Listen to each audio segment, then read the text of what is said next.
अभिनेत्री तेजश्री प्रधान व अभिनेता राज हंसनाडे यांची प्रमुख भूमिका असलेली प्रेमाची गोष्ट मालिका सध्या लोकप्रियतेच्या शिखरावर आहे. मालिकेतील नवनवीन ट्विस्टने प्रेक्षकांना चांगलंच खिळवून ठेवलं आहे. मुक्ता सागरच्या लग्नामुळे मालिकेला एक वेगळं वळण मिळालं आहे. सध्या तुझं माझं जमेना, तुझ्यापासून करमेना अशी परिस्थिती मुक्ता सागरमध्ये पाहायला मिळत आहे. अशातच लवकरच मुक्ता सागरला एक शिक्षा देणार आहे. काही दिवसापूर्वी एका पार्टीमध्ये हर्षवर्धनने सई आपली मुलगी असल्याचं खोटं सागरला सांगितलं होतं.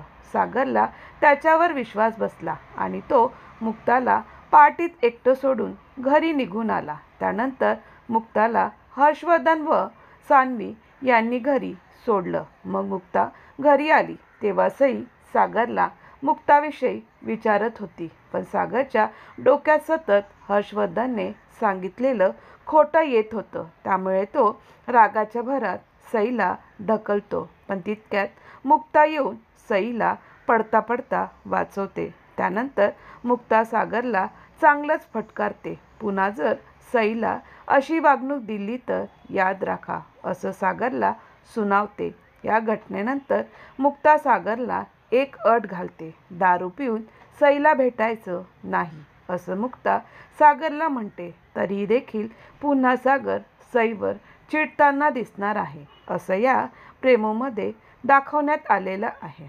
या प्रोमोमध्ये हर्षवर्धन सईला फोनवर विचारतो की तू कोणासारखी दिसतेस ग? सई म्हणते माहीत नाही. मग हर्षवर्धन म्हणतो विचार की तुझ्या पप्पांना. त्यामुळे सई सागरला विचारायला जाते. सई सागरला विचारते की पप्पा मी कोणासारखी दिसते? बोला ना. हे ऐकून सागर संतापतो आणि पुन्हा एकदा सईला ढकलतो. इतक्यात सागरचे बाबा सईला पडता पडता वाचवतात. हे पाहून सगळ्याचा धक्का बसतो. शेवटी मुक्ता कोळी कुटुंबासमोर एक निर्णय घेते. तो म्हणजे सागरला शिक्षा देण्याचा. मुक्ता म्हणते घरातल्या लहानांशी मोठ्यांशी उद्धटपणे वागणाऱ्या माणसाला मला तिटकारा आहे असं वाटतं. असं वागणाऱ्या माणसाला एकदा तरी शिक्षा हवी. मुक्ताच्या या निर्णयाला कोळी कुटुंब सहमती देतात का? आणि मुक्ता काय शिक्षा देते हे पाहणं महत्त्वाचं असणार आहे.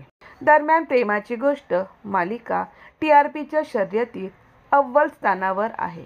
ठरलं तर मग नंतर मराठी मालिका विश्वात दुसऱ्या क्रमांकावर असणारी मालिका प्रेमाची गोष्ट आहे. या मालिकेला प्रेक्षकांचा उदंड प्रतिसाद मिळत आहे.